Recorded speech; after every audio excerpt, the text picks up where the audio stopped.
Guys এই গরমে যদি এই কাঁচা আমের জুসটা না বানিয়ে খান আপনারা মিস করবেন। বিশ্বাস করে এই জুসটা বানানোর পরে আমি কিন্তু একটা ফ্রেন্ড হয়ে গেলাম। খেতে এত মজা, এত টেস্টি, আমি আগে জানতাম না। তো আমি ইউটিউবে ফেসবুকে দেখে অনেক ঘাটাঘাটি করছি, নিজে থেকে এটা বানানোর পরে আমি একটা ফ্রেন্ড হয়ে গেলাম। তো প্রথমেতে আমি আমগুলো ধুয়ে সিলিয়ে কেটে নিয়ে নিছি। তারপরে আমি এখন দিয়ে দিলাম ব্লেন্ডারের মধ্যে, দিয়ে দিলাম ধনিয়া পাতা, তারপরে দিয়ে দিলাম পরিমাণ মতো কাঁচামরিচ, দিয়ে দিলাম পরিমাণ মতো চিনি, তারপরে দিয়ে দিব অল্প একটু লবণ।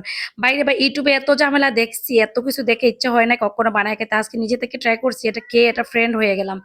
বিশ্বাস করে এত মজা। তারপর চিন্তা করলাম ভিডিওটা আমি শেয়ার করে ফেসবুকে, ইউটিউবে এগুলোতে আপলোড দেই। বিশেষ করে এত ইজিলি দিয়ে এত মজা একটা জুস বানানো যায়, এটা যদি আমি না বানাতাম তাহলে বুঝতে পারতাম না এটা খেতে কত মজা, কত টেস্টি। আর তারপর কি আর বলবো, এখন আমার মেয়েকে দেবো, আমার মেয়েকে এটা রিয়াকশন জানাবে। বিশ্বাস করে আমার মেয়েকে বার বলতেছে আম্মু এই জুসটা দেও, অনেক মজা। শিচি দেখো আমের জুস নেও, দুই হাত দিয়ে ধরো, ধরো দুই হাত দিয়ে ধরো, তুলো, দুই হাত দিয়ে তুলো। কেমন টেস্টি টেস্টি? সত্যি মজা? খাও তো, খাও, আরো খাও। ওয়েলকাম বাবা।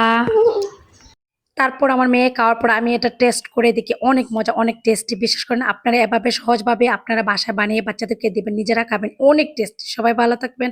আল্লাহ হাফিজ, টাটা, বাই বাই।